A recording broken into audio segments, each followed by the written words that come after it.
التفاعل بعده ما زال كبير جدا.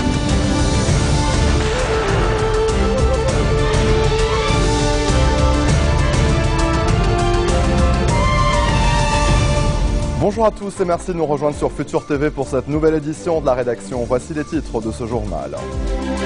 L'ultimatum des familles des pèlerins chiites libanais enlevés depuis bientôt un an en Syrie expire ce soir. Il menace de bloquer la route de l'aéroport si le chef de l'État ne convoque pas l'ambassadeur de Turquie. Le président du Parlement, Nabi Berri, persiste et signe. Il ne convoquera pas de séance plénière à la Chambre tant qu'il n'y aura pas de consensus sur un projet de loi électorale. C'est fait, la France est devenue ce mardi le 9e pays européen à autoriser le mariage et l'adoption pour les homosexuels, le 14e pays au monde. Et à suivre également dans ce journal, Pierre Sadek n'est plus. Le caricaturiste libanais est décédé hier à l'âge de 75 ans des suites d'une maladie. En décembre 2012, le président Sleiman avait élevé le dessinateur au rang de commandeur de l'ordre du Cèdre. Je vous le disais en titre, les familles des pèlerins chiites libanais enlevés depuis bientôt un an en Syrie ont à nouveau, ce mercredi, manifesté devant les locaux de la Turkish Airlines dans le centre-ville de Beyrouth. Ils réclament la libération de leurs proches. Les manifestants, qui appellent depuis le début de leur mouvement au boycott des produits turcs, avaient menacé lundi d'adopter des mesures d'escalade très fermes si le président de la République, Michel Sleiman, ne convoquait pas dans les 48 heures l'ambassadeur de Turquie. Et ce pour lui demander d'accélérer le processus menant à la libération de leurs proches. L'ultimatum des familles des otages expire aujourd'hui. Conséquence, les manifestants menacent de bloquer la route de l'aéroport. Le président du Parlement, Nabi Berri, a rejeté les appels à la convocation d'une séance plénière avant le 15 mai prochain, et ce, suite à l'échec d'un accord entre les protagonistes sur une nouvelle loi électorale. Lors d'un point de presse, le chef de la Chambre a indiqué qu'il ne convoquerait pas les députés en l'absence de consensus. Hier mardi, la sous-commission parlementaire chargée d'élaborer une nouvelle loi électorale a décidé de suspendre ses réunions, faute de consensus entre les représentants des différents partis politiques. Une suspension qui n'est pas du goût du président du Parlement, qui a estimé qu'un consensus aurait pu être trouvé. Nabi Berri a averti qu'il appellera à la tenue de séances parlementaires consécutives si les protagonistes ne s'accordent pas sur une nouvelle loi électorale avant le 15 mai et qu'il pourrait même soumettre le projet orthodoxe au vote de la Chambre. Un obus a explosé ce mercredi dans le camp de réfugiés palestiniens de Nahr el-Bared à Tripoli, c'est au Liban Nord. L'engin qui a explosé près d'une école faisant 7 blessés, en majorité des étudiants, date des affrontements qui ont opposé en 2007 des islamistes de Fatah al-Islam et l'armée libanaise. Ces affrontements avaient fait 400 morts, dont 168 soldats. Plus de 450 Syriens sont arrivés ce mercredi à Wadi Khaled au Akkar, c'est au Liban Nord. Ils sont pour la plupart originaires de la région de Qousser dans la province de Homs. Depuis samedi dernier, de violents combats ont lieu dans cette localité entre les rebelles syriens et les troupes de Bachar el-Assad soutenues par des combattants du Hezbollah. Pour l'ancien Premier ministre Saad Hariri, l'implication militaire du Hezbollah en Syrie constitue un crime contre les Libanais et les Syriens, mais aussi contre leur pays. Dans un communiqué, le chef du courant du futur appelle les Libanais à refuser toute implication dans le conflit syrien et à exprimer leur refus de manière pacifique. Hariri dénonce également les appels au djihad en Syrie émis par certains religieux salafistes libanais. Selon l'ancien Premier ministre, ces appels servent les intérêts du président syrien Bachar el-Assad qui tente d'entraîner des pays de la région dans le bourbier syrien. L'armée syrienne libre a rejeté ce mercredi l'appel au djihad lancé par des chefs salafistes libanais. Les forces rebelles qui affirment refuser toute présence de combattants étrangers en territoire syrien ont toutefois tenu à les remercier. Le chef salafiste libanais Salem Rafai s'est dit prêt hier à retirer son appel au djihad si le Hezbollah mettait un terme à ses activités militaires en Syrie.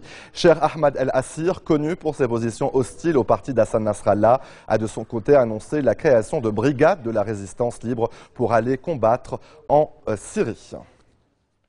Avec nous en ligne, Georges Salouane, spécialiste de la politique libanaise. Bonsoir, Monsieur Salouane. Bonsoir, Monsieur Berberi. Alors peut-être un commentaire sur ces appels au djihad dénoncés notamment aujourd'hui par le chef socialiste Walid Jumblat. Excusez-moi, c'est pas les appels au djihad par le chef socialiste Walid Jumblat lui-même. Dénoncé, Monsieur Salouane. Oui, mais vous savez, c'est appeler au djihad en ce moment, même où nous trouvons en pleine guerre et en plein danger de guerre civile, et maintenant que le Hezbollah a perdu toute liberté de marge de manœuvre et qui s'initie de plus en plus dans la bataille de Damas et dans la guerre de Syrie, est un appel qui est totalement aberrant. Il faut plutôt aller vers une pacifisation de la situation au Liban, parce que d'un côté, le Hezbollah s'en va en guerre totalement en Syrie, et d'un autre côté, les partis politiques comme Walid Jumblat ou comme certains chefs religieux de Saïda ou de Tripoli aussi poussent vers la violence. À mon avis, nous trouvons dans une situation de folie furieuse qu'il faudrait calmer, sinon nous allons vers une descente aux enfers d'une guerre fratricide au Liban. Et le prochain scénario, M. Salouane, à votre avis, après ces menaces notamment de l'armée syrienne libre, de riposter aux attaques du Hezbollah? Écoutez, si nous continuons à nous immiscer aussi bien les uns que les autres, aussi bien le Hezbollah que certaines factions ou certains partis libanais ou certains partis religieux ou certains hommes religieux qui exigent le djihad en Syrie, nous allons nous retrouver dans le bourbier syrien, en plein dans ce bourbier syrien. Et je peux vous assurer que c'est le peuple libanais, toutes factions confondues, jeunes et vieux, qui vont payer le tribut de cette guerre-là. Et nous irons vraiment vers une guerre civile fratricide entre nous, une guerre gratuite qui nous mènera à rien. Et nous n'aurons pas compris les leçons de la guerre de 75-92 qui s'est déroulée et qui nous a coûté plus de 200 000 morts. Georges Salouane, spécialiste de la politique libanaise, merci pour votre intervention. Je vous l'annonçais en titre, le caricaturiste libanais Pierre Sadek est décédé hier à l'âge de 75 ans des suites d'une maladie. Originaire de Zahle, Pierre Sadek a collaboré avec plusieurs médias locaux et étrangers, dont Time Magazine, François, Washington Post, Al-Nahar, Al-Anwar, Al-Jumhuriya, Ad-Diyar et la LBC, et plus récemment avec notre rédaction. En décembre 2012, le président Michel Sleiman avait élevé le dessinateur au rang de commandeur de l'ordre du Cèdre. Quelques mois plus tôt, Pierre Sadek avait été confronté à une campagne de diffamation pour avoir publié dans le quotidien Al-Jumhuriya une caricature du secrétaire général du Hezbollah, Hassan Nasrallah. Restez des nôtres, au retour de la pause en Italie, Enrico Letta a été chargé de former un gouvernement.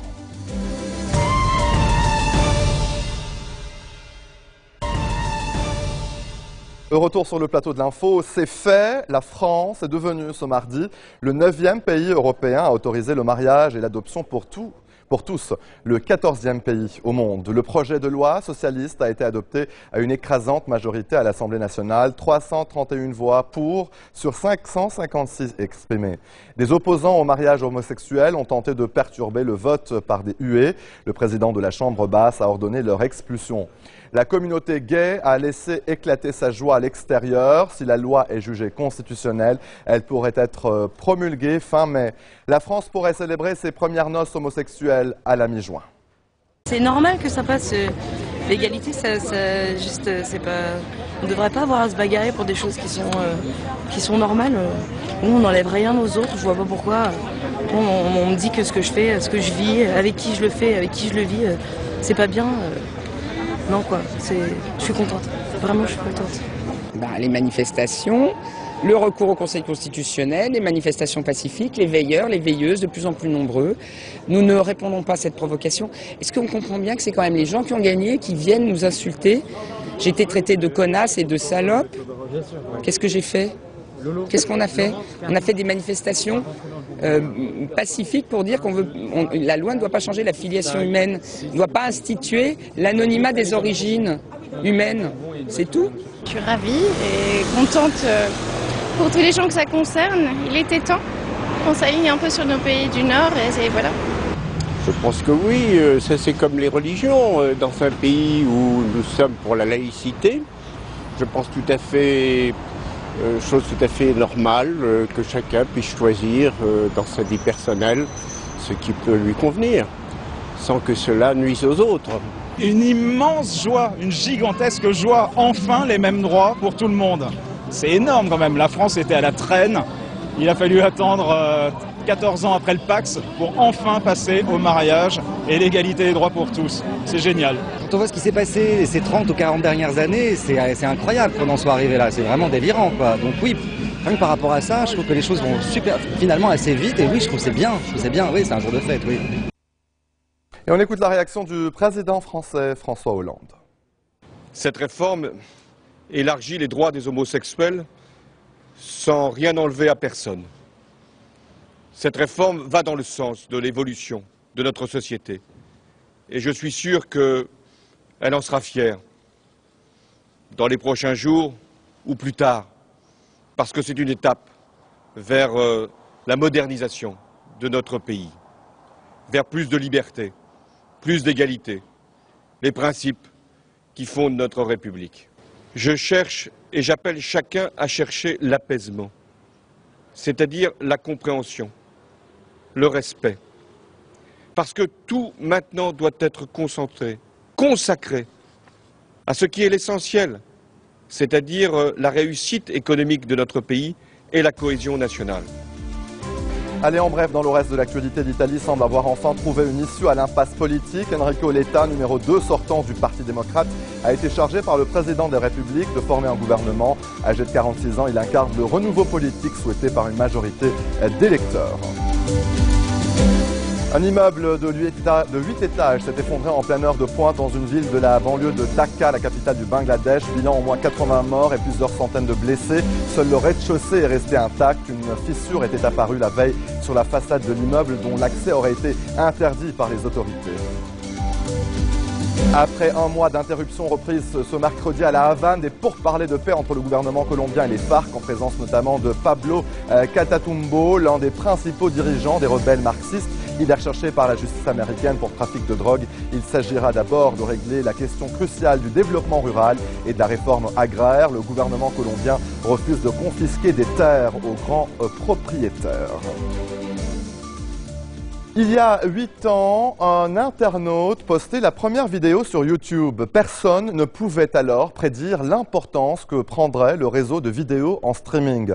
Le 23 avril 2005, Jawed Karim téléchargeait la première vidéo sur YouTube. Vous le voyez, à 20h27 précisément. C'est la fameuse vidéo tournée au zoo de San Diego. Aujourd'hui, le site de partage vidéo en ligne génère plus de contenu en un mois que tous les grands studios de cinéma l'ont fait durant les 60 dernières années.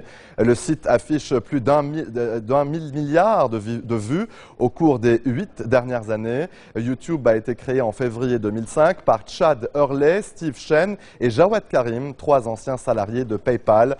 Ils basent leur société à San Bruno, en Californie. Voilà, c'est ainsi que se referme cette édition. Voici le rappel des titres qui ont marqué l'actualité de cette journée. L'ultimatum des familles des pèlerins chiites libanais enlevés depuis bientôt 1 an en Syrie expire ce soir et menace de bloquer la route de l'aéroport si le chef de l'État ne convoque pas l'ambassadeur de Turquie. Le président du Parlement, Nabil Berri, persiste et signe. Il ne convoquera pas de séance plénière à la Chambre tant qu'il n'y aura pas de consensus sur un projet de loi électoral. C'est fait, la France est devenue ce mardi le 9e pays européen à autoriser le mariage et l'adoption pour les homosexuels, le 14e pays au monde.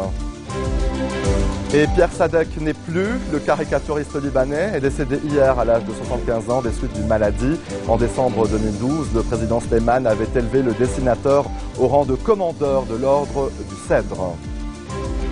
Merci de votre attention. Retrouvez-nous tous les jours à 16h40 heure de Beyrouth. Vous pouvez également nous suivre en ligne et en direct au www.futurtvnetwork.com. Excellente suite de programmes sur notre antenne et à demain.